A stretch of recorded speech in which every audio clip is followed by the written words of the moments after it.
Saya maklumkan di sini, pihak saya dan pihak Alias Salam, pengedar dan penerbit CD saya, tidak pernah mengeluarkan ceramah-ceramah MP3 dalam bentuk MP3 yang dijual di pasaran. Itu adalah cetak rompak, dan pihak saya dan pihak Alias Salam tidak membenarkan sama sekali. Yang cetak rompak pun kami tidak benarkan, apatah lagi MP3 yang sekarang ini berleluasa. Jadi saya minta kepada pihak-pihak yang membeli, menjual dan menguruskan cetak rompak dan MP3, berhentilah. CD yang tuan-tuan beli, yang original, adalah untuk membantu dan menjadi dana yang penting kepada sekolah saya, Pusat Pendidikan Al-Barakah.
We once had a teacher of teachers.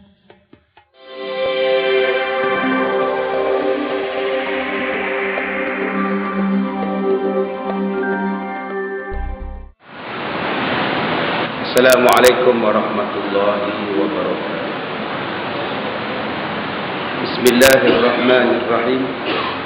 Alhamdulillahi rabbil alamin, wassalatu wassalamu ala rasulillah wa ala alihi wa sahbihi ajma'in.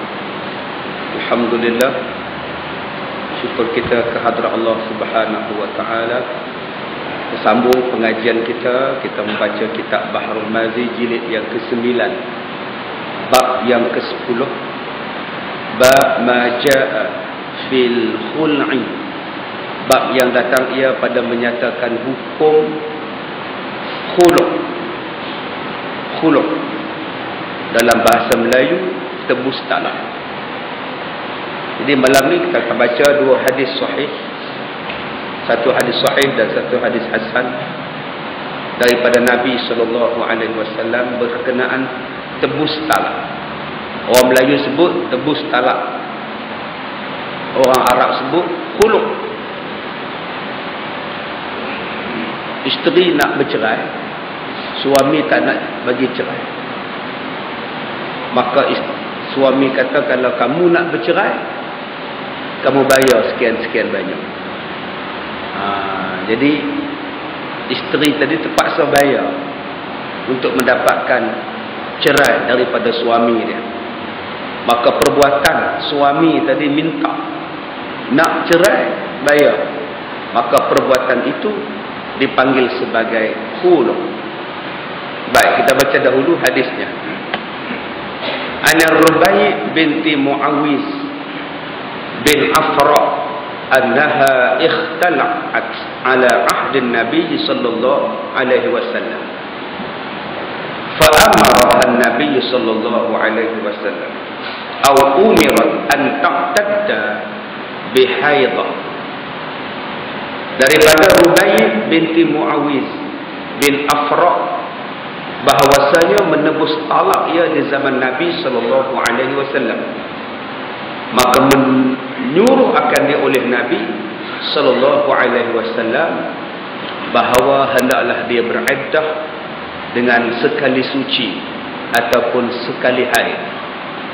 Ada seorang perempuan yang namanya Rubai' binti Muawiz di zaman Rasulullah dia bercerai dengan cara tebus talak.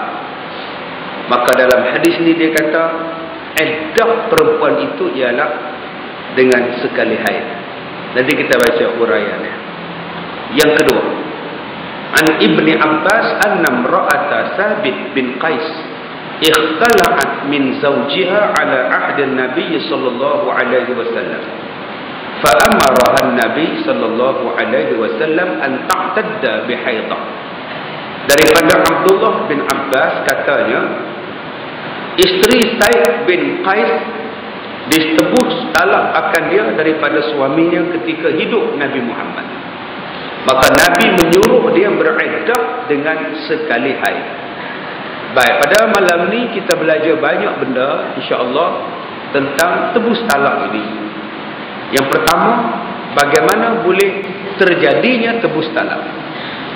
Yang kedua, berapa kali nak suci perempuan ini daripada haid. Yang ketiga, boleh tak boleh selepas suami tadi bertebus talak dengan isterinya, mereka hendak rujuk semula, boleh ataupun tidak.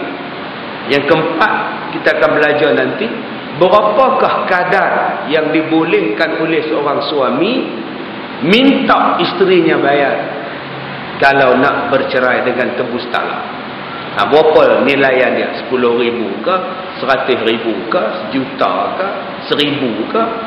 Ni insya-Allah kita akan belajar pada hari ini. Ketahuilah wahai saudaraku, telah ijma' ulama atas bahawasanya khulu' itu ada hukumnya daripada zaman Nabi sallallahu alaihi wasallam. Bertebus talak itu telah wujud di zaman Nabi sallallahu alaihi wasallam. Tetapi pendapat itu tidak ada pada pendapat seorang ulama yang bernama Bakar bin Abdullah Al-Muzanni At-Tabi'i, mengatakan bahawa tidak halal mengambil sesuatu daripada isteri akan menjadi sebab bagi ceraian kerana berpegang dengan firman Allah, fala ta'khudhu minhu syai'an. Janganlah kamu mengambil sekalian kamu daripada isteri kamu tentang mahar. Seorang saja ulama yang tak bersetuju dengan hukum tebus talak, namanya ialah Abu Bakar. Ya, Abu Bakar bin Muzanni At-Tabi'i. Dia saja yang tak setuju. Abu Bakar bin Abdullah Al-Muzanni At-Tabi'i. Kata dia kata tak ada. Dia kata bila dah bagi pada isteri tak boleh minta balik mas kahwin. Bila kamu dah bagi pada isteri tak boleh minta balik mas kahwin. Fala ta'khudhu minhu syai'an. Maka pendapat Bakar bin Abdullah Al-Muzanni At-Tabi'i tadi disanggah oleh ulama-ulama lain. Mereka menjawab juga daripada Al-Quran surah Al-Baqarah ayat 229. Fala junaha alaihima fi maftadat bih. Maka tiadalah berdosa atas keduanya pada barang yang ditebusnya dengan dia. Maka ulama-ulama lain membangkang pendapat Abu Bakar bin Abdullah tadi. Mereka mengeluarkan satu ayat daripada suratul Baqarah ayat 229 yang mengatakan bahawa tidak berdosa jika si suami mengambil balik mas kahwin yang pernah diberi kepada isterinya dengan jalan tebus talak. Jadi hukum tebus talak ini ada di dalam agama kita. Hukum yang ada di dalam agama dipanggil sebagai masyru'. Okey, masyru'. Jadi kalau orang tanya kita masyru' tu apa? Masyru' tu maknanya ialah ada hukumnya di dalam agama. Ada syariatnya di dalam agama. Ada disyariatkan di dalam agama. Maka dia dipanggil sebagai masyru'. Masyru' itu ada hukumnya. Baik, dan telah berlaku tebus talak ketika Nabi SAW hidup. Berdasarkan kepada hadis sahih Bukhari dan ulama hadis yang bernama Abu Isa At-Tirmizi mengeluarkan dua hadis berkenaan dengan tebus talak. Hadis pertama, an Rubai binti Muawiz bin Afra annaha tala'at ala ahdi Nabi sallallahu alaihi wasallam. Fa amaraha an-nabiy sallallahu alaihi wasallam au umirat an ta'tadda bi haidah. Diriwayatkan daripada seorang sahabat Nabi yang masyhur namanya Rubai' binti Mu'awiz bin Afra' radhiyallahu anhuma, bahawa dia telah bertebus talak ketika hidup Nabi sallallahu alaihi wasallam, dan Nabi menyuruhnya supaya beriddah, menunggu sehinggalah satu haid, selepas itu baru boleh menikah dengan orang lain. Jadi dalam hadis ni dia tidak jadi 3 kali suci, dia cuma sekali suci. Sekali suci maknanya sekali haid. Baik. Dan satu lagi hadisnya diriwayatkan daripada seorang sahabat Nabi yang banyak mengingati hadis Nabi sallallahu alaihi wasallam, iaitu Abdullah bin Abbas radhiyallahu anhuma, bahawasanya isteri seorang sahabat Nabi namanya Thabit bin Qais radhiyallahu anhu telah menebus talak ia daripada suaminya pada masa hidup Nabi sallallahu alaihi wasallam. Maka Nabi menyuruh akan dia beriddah dengan satu haid ataupun sekali haid, sekali suci haid. Lepas suci mandi maka habis iddahnya. Baik, hadis ini juga adalah hadis hasan dan gharib.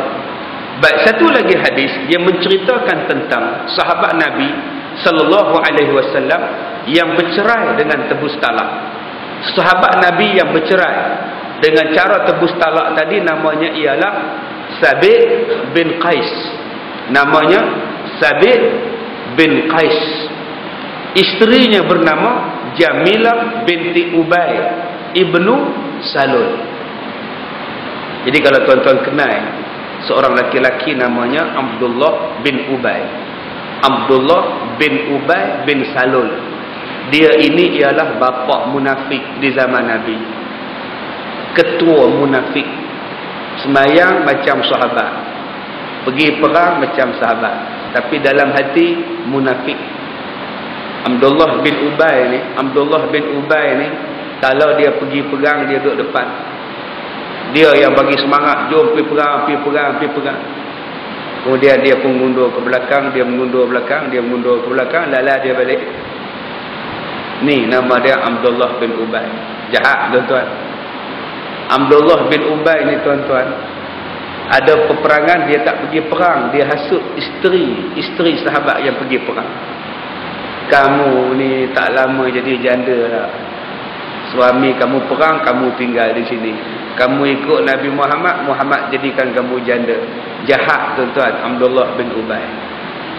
Abdullah bin Ubay ni kalau tuan-tuan nak kenal dia, tiap-tiap kali Nabi nak baca khutbah, dia berdiri di tepi mimbar Nabi Muhammad. Dia kata, wahai orang-orang Islam, sekarang Rasulullah sedang nak membacakan khutbahnya.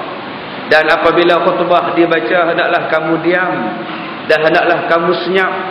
Barang siapa yang berkata-kata ketika Nabi berkhutbah, maka sia-sialah jemaahnya. Woi tuan-tuan, hebat. Abu Bakar pun tak baca macam itu. Dia baca tuan-tuan, tapi dialah bapa munafiknya. Namanya ialah Abdullah bin Ubay bin Salul. Di zaman Nabi Muhammad ada 400 orang munafik. 400 orang. Yang mengetahui munafik tak munafik itu Rasulullah. Dengan seorang lagi sahabat Rasulullah yang bernama Huzaifah al-Yaman. Dua orang ni saja yang tahu. Nombor satu Nabi Muhammad. Nabi Muhammad kenal di kalangan sahabat ni siapa munafik. Siapa yang lebih tahu? Siapa yang lagi seorang tahu? Setiap usaha sulit Nabi Muhammad. Nama dia Huzaifah al-Yaman. Sebab itu Huzaifah al-Yaman, bila Rasulullah wafat, bila ada kematian di Madinah, Abu Bakar akan tengok Khalifah Huzaifah pergi ataupun tidak.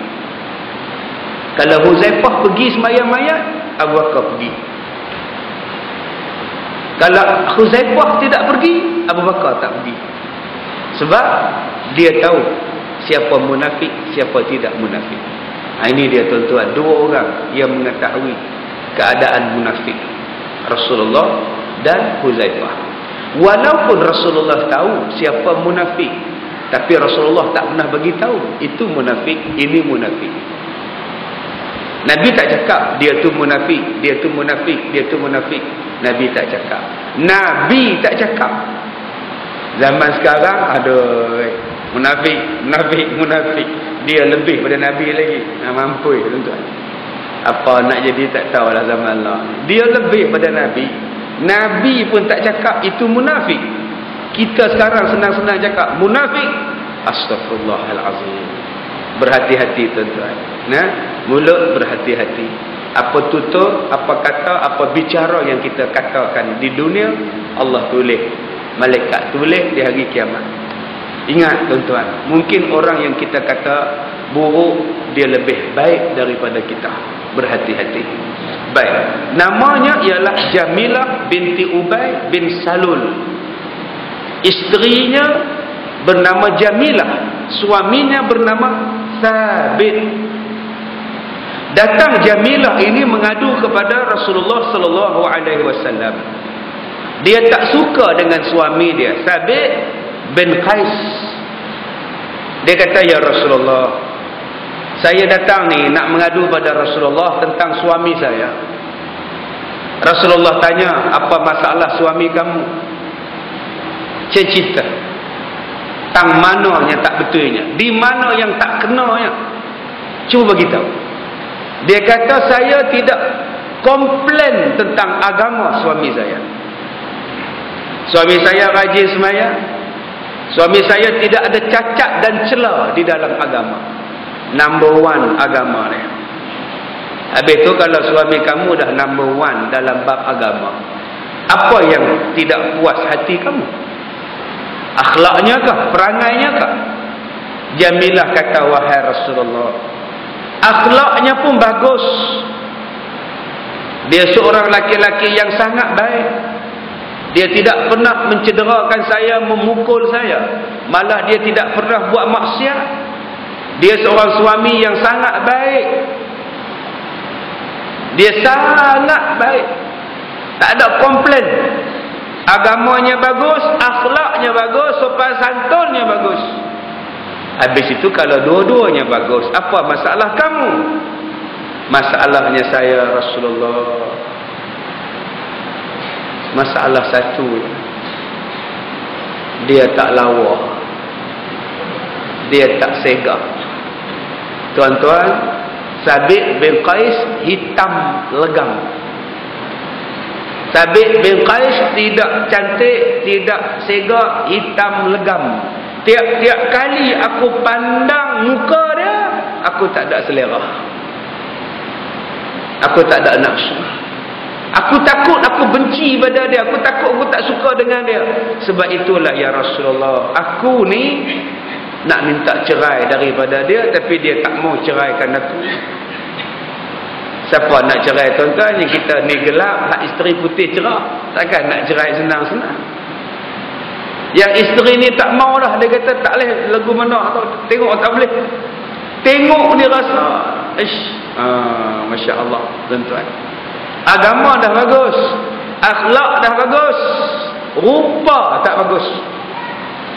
Maka Nabi pun bertanya kepada Jamilah, wahai Jamilah, apakah yang dia bagi kepada kamu? Mas kahwin dulu, dia bagi apa? Kata Jamilah, dia memberikan kepada saya 1 kebun kurma. Mas kahwinnya tuan-tuan 1 kebun kurma. Kalau kita sekarang 10 ekar kelapa sawit.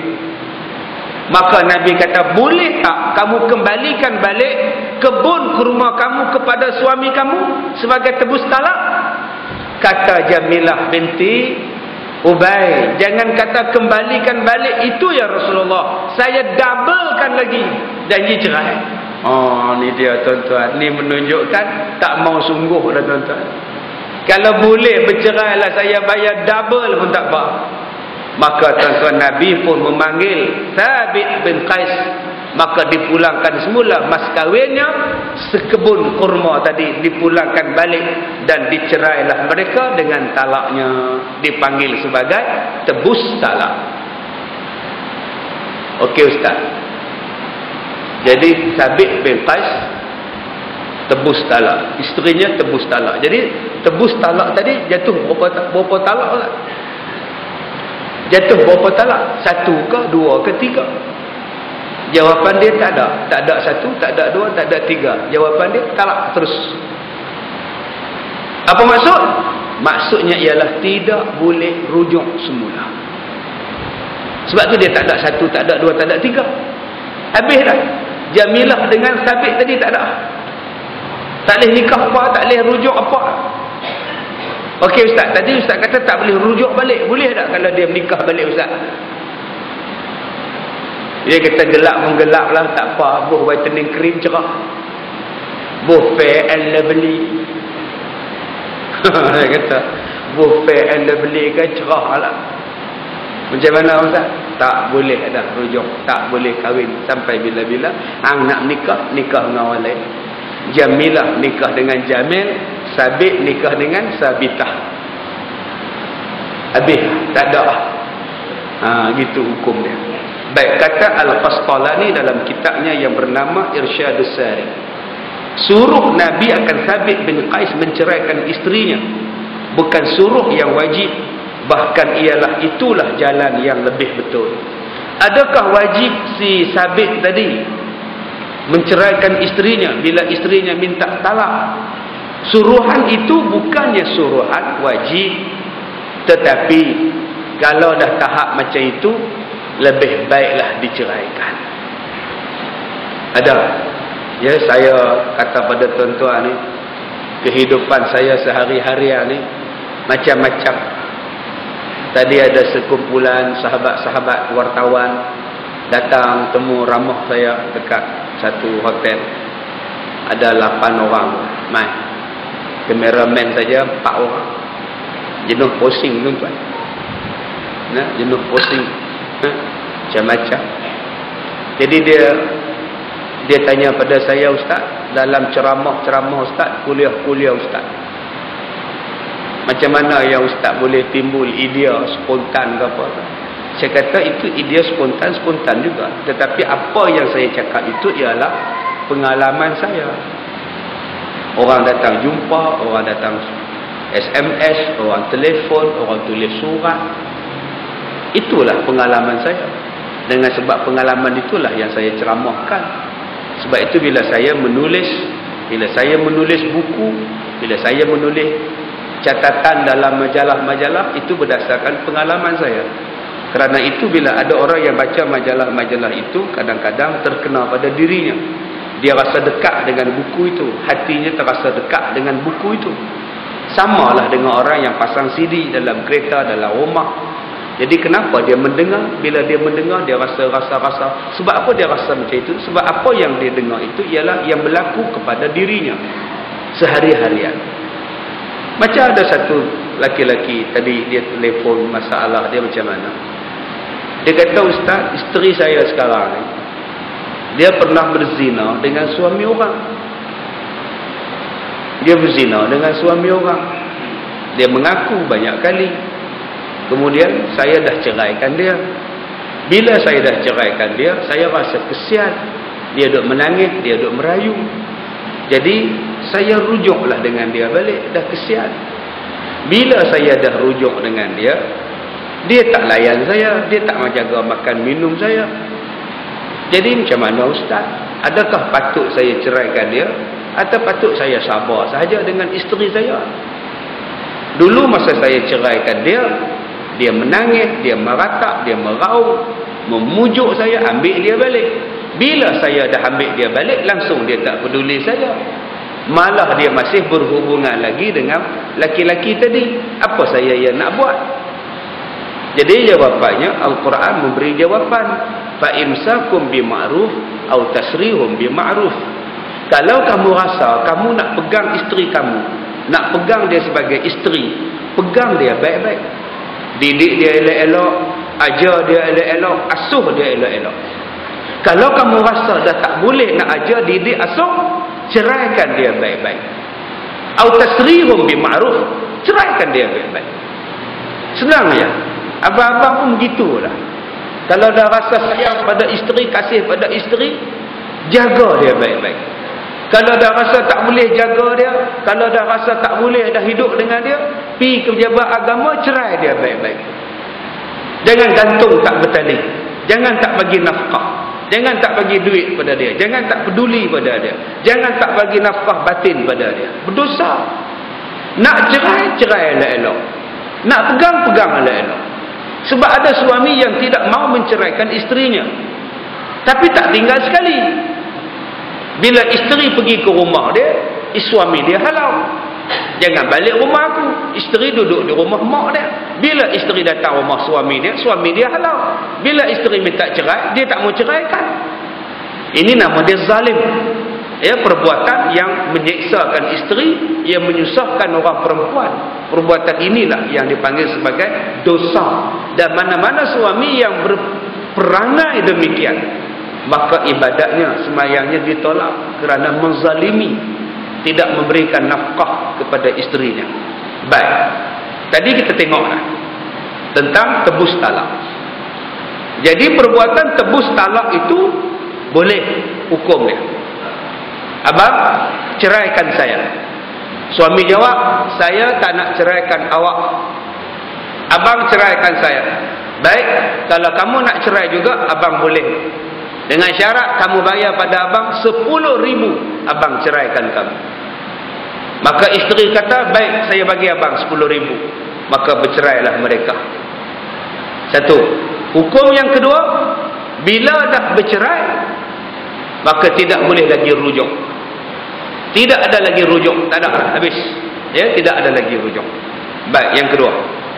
Iddah perempuan yang tebus talak, bagaimanakah ia? Ulama-ulama bersalah-salahan pendapat tentang iddah perempuan yang bertebus talak.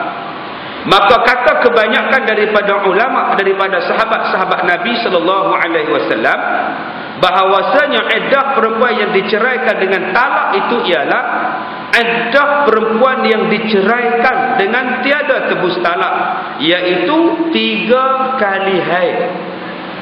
Ulama-ulama berselisih pendapat. Pendapat yang pertama mengatakan bahawa walaupun mereka itu ditebus talak, tetapi iddahnya tetap 3 kali suci. Siapa punya pendapat? Mazhab Hambali. Mazhab Hambali kata, kalau isteri bercerai dengan tebus talak, maka iddahnya 3 kali suci.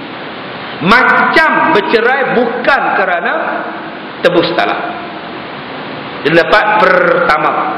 Pendapat ini juga disokong oleh Sufyan Ats-Tsauri.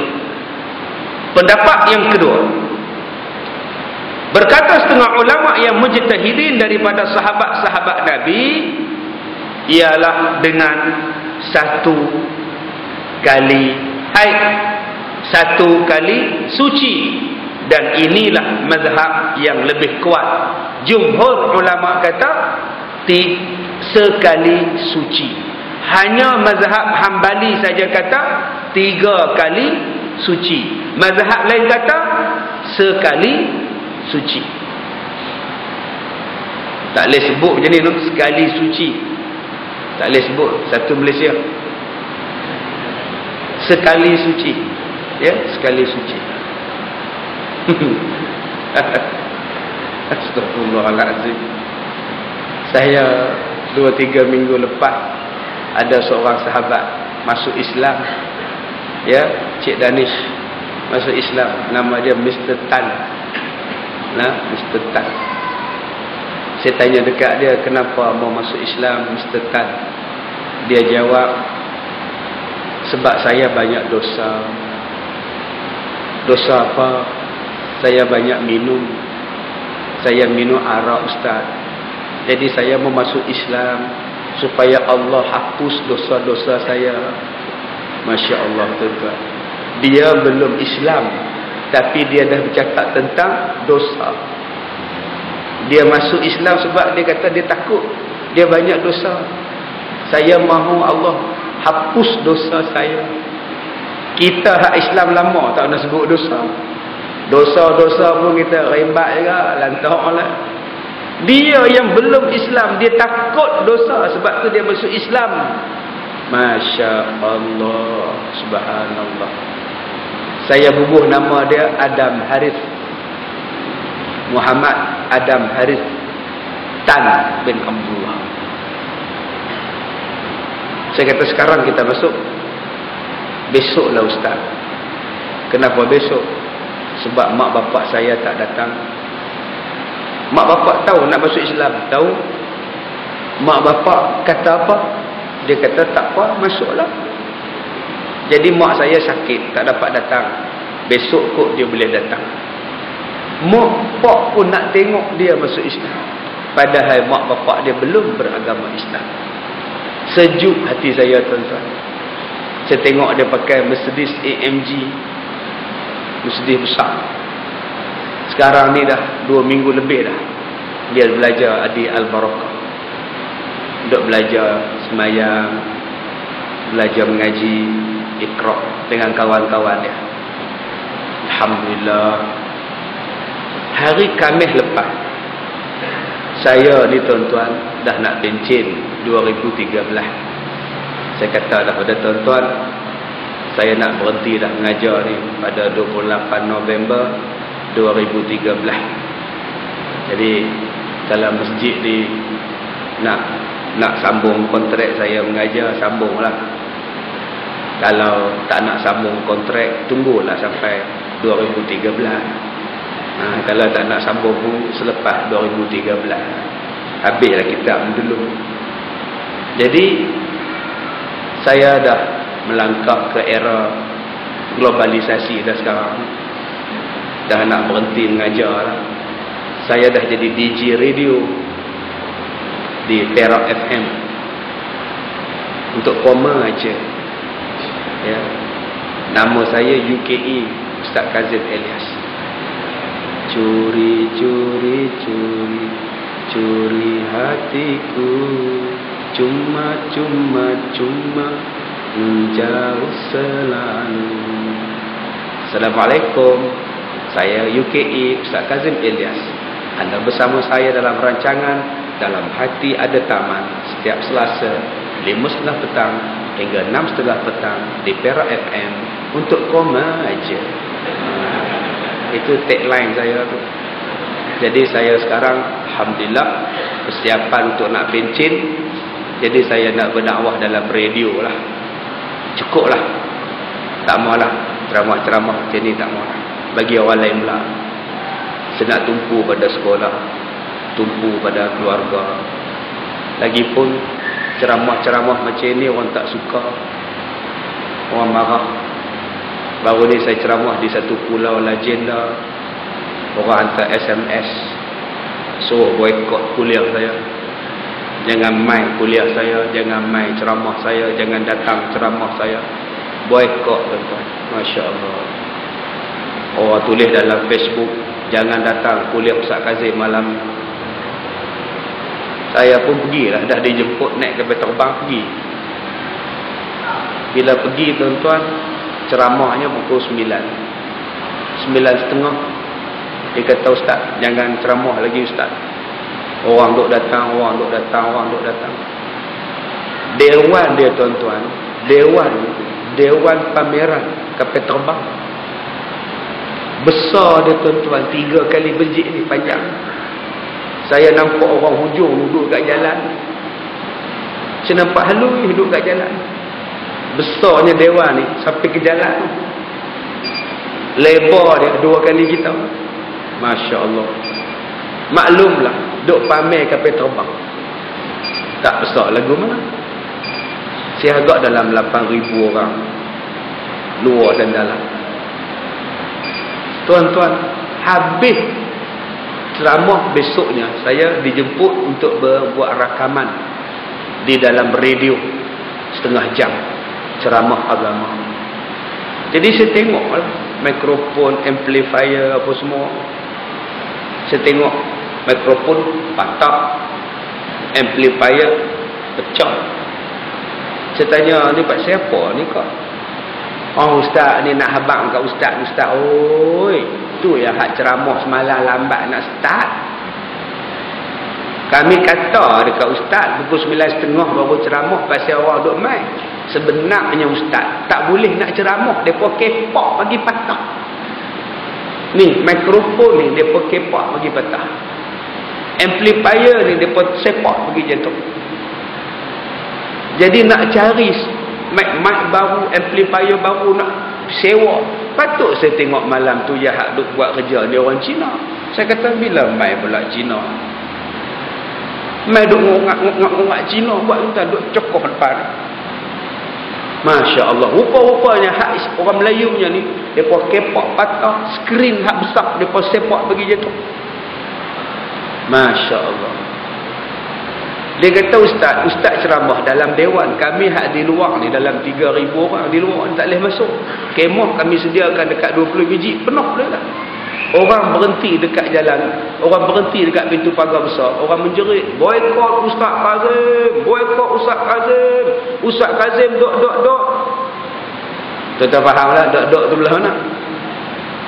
Masya Allah, subhanallah. Saya tengok berapa ribu lah depa rugi. Amplifier yang mahal-mahal diterajang. Jadi tuan-tuan, di habis ceramah saya tu ada 2-3 orang yang mai peluk saya, yang mai cium. Dia kata, Ustaz, saya minta maaf. Kami percaya pada SMS tu. Kami pun tolong duk sebar sekali lah. Jangan mai ceramah Ustaz. Saya minta maaf.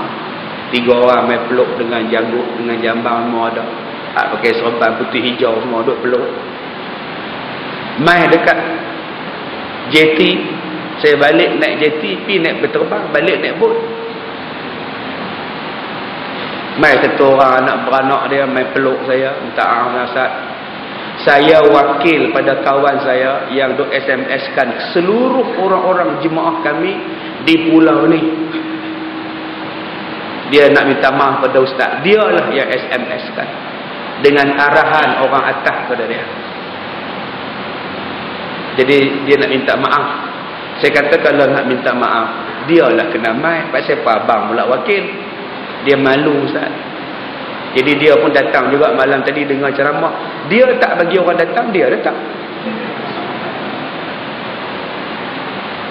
Tak tahu lah tuan-tuan. Saya tak rugi apa. Hang nak boykot, hang boykot. Tapi hak datang ni beribu-ribu orang. Bila hang menjerit tepi pintu pagar, yang menjejaskan imej parti kamu terjejas. Saya tak terjejas. Saya duk lagu saya. Lagi orang kutuk, lagi TV panggil. Lagi saya kutuk, lagi syarikat panggil. Apa saya peduli apa? Hang lagi kutuk, lagi orang marah hang. Kamu boykot, lagi orang marah. Ustaz Kazim bukan sentuh politik. Ustaz Kazim cerita bak talak pun salah. Astagfirullahaladzim. Sebab tu saya ambil keputusan untuk berhenti mengajar. Sebab saya tak nak lagi berhadapan dengan puak-puak dungu dan yang bengong macam ini. Yang tak reti nak membezakan mana dia ceramah agama, mana dia kuliah agama, mana dia kuliah politik. Hang nak politik, hampir ke padang. Ni masjid kita cerita bab agama. Tuan-tuan, saya dah jadi DJ radio lah. Tuan-tuan, duduk dalam bilik, angkat telefon, main lagu, angkat telefon, main lagu, baca SMS. Seronok tuan-tuan. Walaupun duduk cakap seorang-seorang, tak apa. Satu pemanggil daripada Teluk Intan, nama dia Rajan. Selamat petang, Ustaz Kazim. Ya, selamat petang. Siapa tu sana? Saya Rajan lah, Teluk Intan. Ya, Mr. Rajan. Boleh saya bantu? Saya sudah lama dengar ceramah Ustaz. Saya mau tanya hukum. Saya selalu sedekah sama masjid dengan surau. Itu bikin apa? Buat kenduri juga. Jadi saya dapat pahala ke Encik Ustaz? Saya kata pahala tak dapat lah. Saya kata tapi rezeki Tuhan Allah bagi juga. Walaupun Cik Rajan bukan Islam, Allah tetap bagi rezeki. Tapi pahala nak letak di mana Cik Rajan? Yalah, saya ada faham jugalah. Tapi sekarang Allah belum bagi nur pada saya. Ustaz tolonglah doa, mudah-mudahan Allah bagi nur pada saya. Masya Allah. 1 perak tuan-tuan. Dengar Rajan nama dia. Saya selalu dengar ceramah Ustaz dalam YouTube. CD-CD pun saya beli. Tapi belum terbuka lagi untuk masuk Islam. Tapi saya selalu derma untuk orang Islam. Boleh Ustaz ya? Boleh. Okey ustaz, jumpa lagi. Selamat petang. Selamat petang. Yang ni yang Mr. Tan datang. Mr. Tan ni datang tuan-tuan. 3 tahun dah dia kata dia ni tauke Kelang. Mengeluarkan minyak hitam motor. Minyak hitam motor, dia bersyarikat minyak hitam. Tauke dia. Dia kata tiap-tiap hari driver dia orang Melayu bila naik kereta pasang CD saya. Balik kerja pi mesyuarat ke dalam kereta CD dia ni driver dia Melayu pasang. Lama-lama dia seronok, dia pula tanya driver, CD baru ada? Jadi driver dia bawa main jumpa saya. Anak muda driver dia dalam 30-an. Awal 30-an, badan tegak besar. Saya kata tahniah lah. Alhamdulillah ustaz, saya nak dakwah saya tak pandai. Saya nak cakap saya tahu ustaz. Apa saya buh CD ustaz ni lah. Lama-lama dia minat ustaz, dia nak masuk Islam. Cepat-cepat saya main jumpa ustaz. Saya kata kalau tak mau masuk Islam dengan saya pun tak apa Encik Tan, pergi je buat agama pun boleh. Tak mau, saya mau sama ustaz. Saya mau besok lah sebab mak saya hari ni tak sihat. Besok dia datanglah tuan-tuan. Dengan grup dia 2-3 kereta main. Pakak duk ambil gambar pak yang mak dia tengok, mak uwa dia tengok, pak uwa dia tengok, semua tengok. Di hadapan pelajar-pelajar saya dalam 200 orang. Pelajar-pelajar tua. Makcik-makcik tua ni tuan-tuan, ada yang menangis sebab tak pernah tengok orang masuk Islam. Ada hak duduk depan tu duduk teriak. Ada makcik dia bawa keluar handphone ambil gambar. Kak Nurmah yang di belakang tu pakai tudung labuh 2 lapis. Hak selapis atas tu dia tutup muka, tinggal selapis bawah. Dia tak boleh nak tengok. Saya buat kata Encik Tan, ikut saya.